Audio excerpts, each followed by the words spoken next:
¿Qué es el Evangelio? Por Craig Gilbert. Capítulo 8. El poder del Evangelio. Justo antes de graduarme de la universidad, dos de mis mejores amigos y yo decidimos repentinamente hacer un viaje por carretera desde mi hogar al este de Texas hasta el Parque Nacional Yellowstone.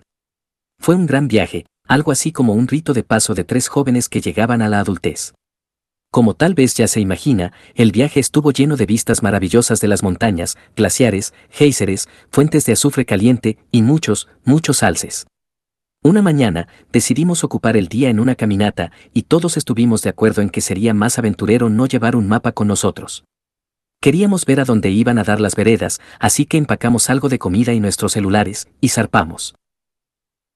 Fue una caminata muy larga, y después de un tiempo empezamos a bromear, diciendo que nos encontrábamos en el Parque Nacional Yellowstone, y realmente no era tan diferente del bosque al este de Texas en donde habíamos crecido. Nos rodeaban pinos enormes por todos lados, y de vez en cuando brincábamos un arroyo que se atravesaba en el camino. Pero la verdad es que no había mucho que ver, y esto comenzaba a molestarnos. Pero entonces, repentinamente, antes de siquiera tener tiempo de notar que algo estaba cambiando, el bosque se aclaró y nos encontramos frente a la orilla del Gran Cañón de Yellowstone. Debajo de nosotros teníamos una cima magnífica con varios kilómetros de profundidad. Un río al fondo del cañón reflejaba los rayos del sol. Algunos pájaros volaban debajo de nosotros, e inclusive las corrientes de aire hacían flotar algunas nubes bajo nuestros pies. Qué pequeño me sentí en ese momento, deslumbrado por la expansión que estaba debajo de mí. Por un momento, los tres quedamos, por primera vez en todo el día, atónitos. Fue entonces que uno de mis amigos comenzó a cantar, Señor mi Dios, al contemplar los cielos, el firmamento y las estrellas mil. El pobre no cantaba muy bien, pero lo hacía con el corazón. Durante los siguientes minutos nos detuvimos a la orilla del Gran Cañón de Yellowstone para adorar a aquel quien había creado esa obra maestra tan inspiradora. ¿Por qué se nos pasa por alto? ¿Sabe qué? Creo que el Evangelio tendría el mismo efecto sobre nosotros si tomáramos el tiempo para detenernos y pensar.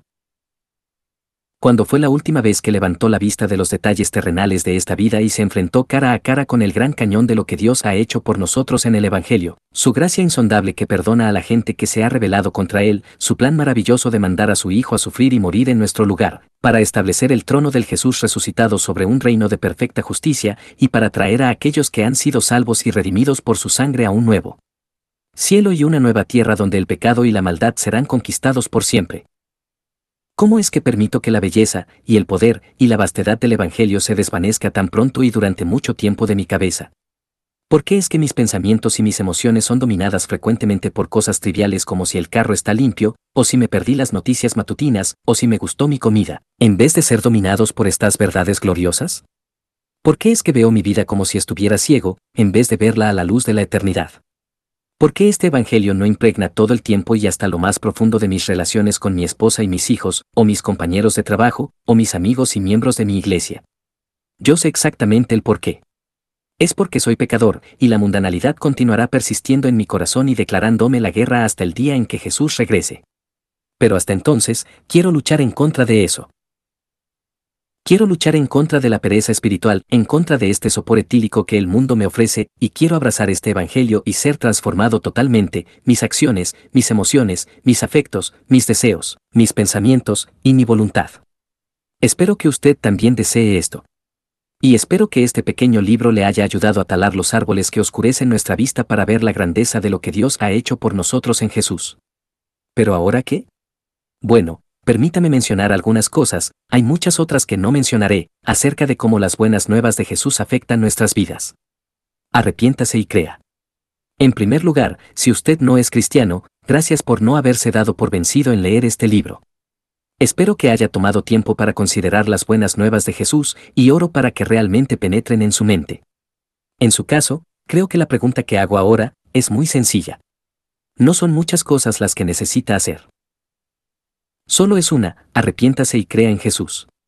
Eso significa que tiene que reconocer su bancarrota espiritual y su completa inhabilidad de salvarse a usted mismo, debe venir a Jesús y reconocerlo como su única esperanza para ser perdonado y estar bien ante Dios. Convertirse en cristiano no es un proceso laborioso. No hay nada que usted pueda hacer para merecerlo. Jesucristo ya ha ganado todo lo que usted necesita. Lo que el Evangelio le invita a hacer es a alejar su corazón del pecado y voltearse a Jesús, esto es, confiar y descansar en Él. El Evangelio lo llama a que venga a Jesús, y le diga, sé que no puedo salvarme a mí mismo, así que estoy confiando en que tú lo harás por mí. Y es entonces que un mundo entero se abrirá ante sus ojos.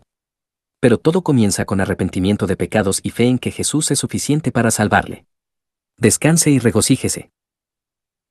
Si usted es cristiano, entonces el Evangelio lo llama primeramente a descansar en Jesucristo y a regocijarse en la salvación irrebatible que ha ganado para usted.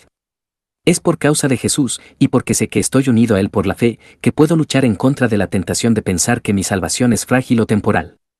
Sé que lo sienta o no, puedo estar seguro que le pertenezco a Jesús y que nadie me puede arrebatar de su mano. Es por eso que el Evangelio me dice que mi justicia delante de Dios no está fundamentada en completar una especie de lista de verificación. ¿Tengo suficiente fruto? Sí. ¿Mantengo un tiempo a solas con Dios? Sí. ¿Tengo conversaciones espirituales? Sí, sí, sí. ¡Qué bien! Me siento realmente salvo el día de hoy. Qué ridículo es eso a la luz de lo que dice el Evangelio acerca de Jesús. Gracias a Dios que mi relación con Él no está basada en mi voluntad inconstante o en mi habilidad de vivir justamente.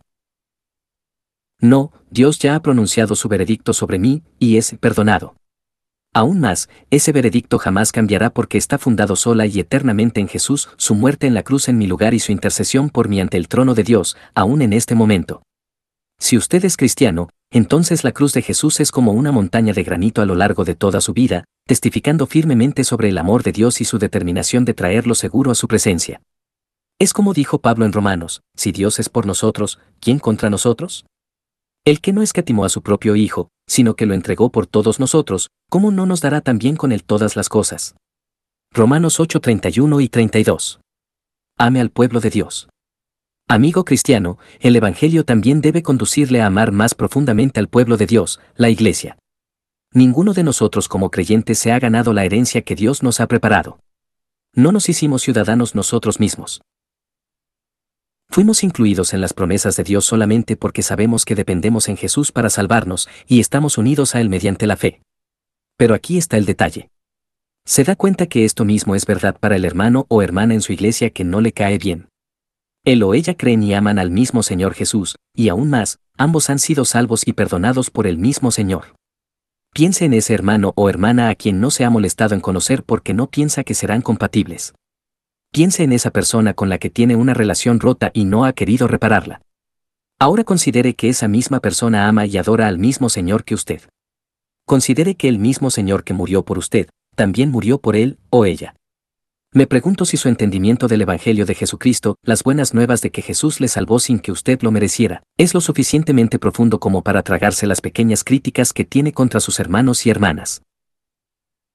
Me pregunto si es lo suficientemente profundo como para enterrar las ofensas que han cometido en su contra, incluyendo las más dolorosas, y como para llevarle a perdonarlos y amarlos justo como Jesús mismo lo ha hecho por usted. Me pregunto si la vastedad del amor de Dios por usted ha incrementado su amor por los demás. Comparta las buenas nuevas con el mundo. No solo eso, sino que me pregunto si la gracia de Dios le ha causado que ame más al mundo a su alrededor y que anhele que la gente conozca y crea en Jesucristo. Si verdaderamente entendemos la gracia que Dios nos ha mostrado, nuestros corazones arderán con la idea de ver esa misma gracia en otros. Después de su resurrección, Jesús se apareció a sus discípulos y les dijo, así está escrito, y así fue necesario que el Cristo padeciese y resucitase de los muertos al tercer día, y que se predicase en su nombre el arrepentimiento y el perdón de pecados en todas las naciones, comenzando desde Jerusalén. Y vosotros sois testigos de estas cosas, Lucas 24:46 al 48. Me imagino lo pálido que se pusieron las caras de los discípulos al escuchar esto. El propósito de Dios era nada menos que la redención del mundo, y aquí estaba Jesús diciéndoles que ese propósito sería cumplido a través de ellos.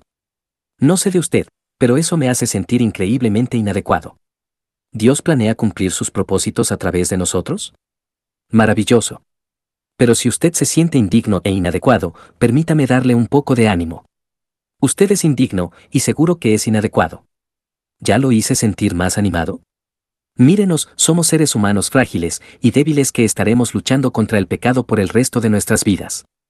Y aún así, Jesús nos dice, tú serás mi testigo.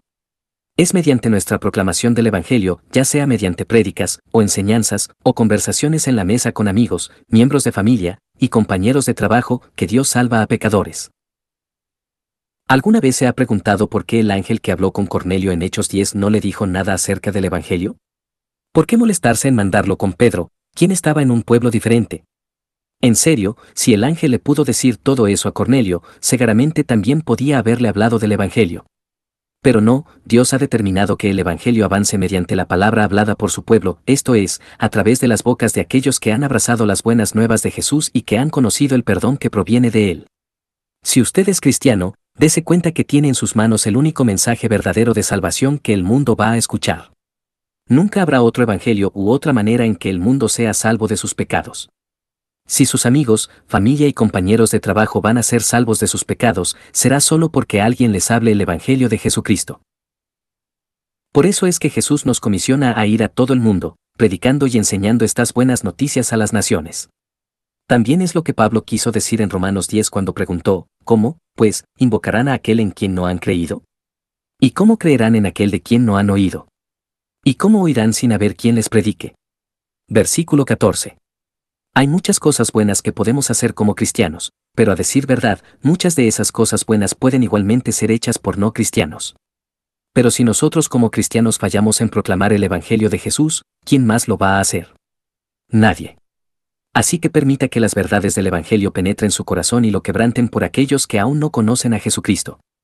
Medite en lo que significará que sus amigos, familia y compañeros de trabajo estén de pie delante de Dios, el justo juez, separados de Cristo.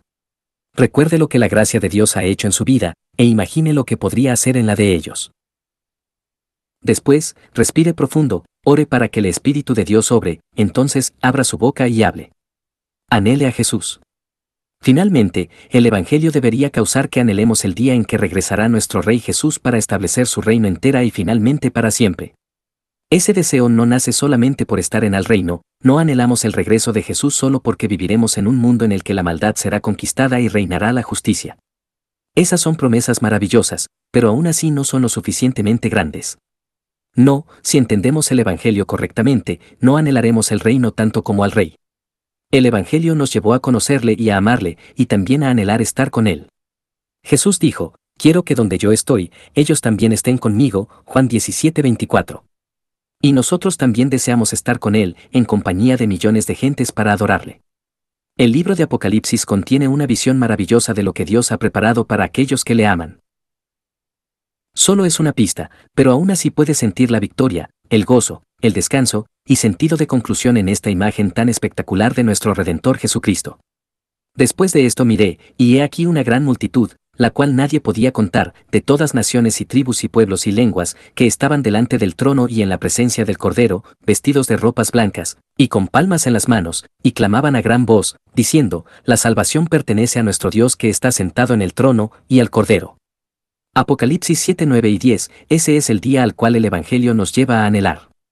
Aun cuando enfrentamos pruebas, persecuciones, irritaciones, tentaciones, distracciones, apatía, y todo lo banal de este mundo, el Evangelio nos apunta hacia el cielo donde nuestro Rey Jesús, el Cordero de Dios que fue crucificado en nuestro lugar y que fue resucitado gloriosamente de los muertos, está sentado intercediendo por nosotros.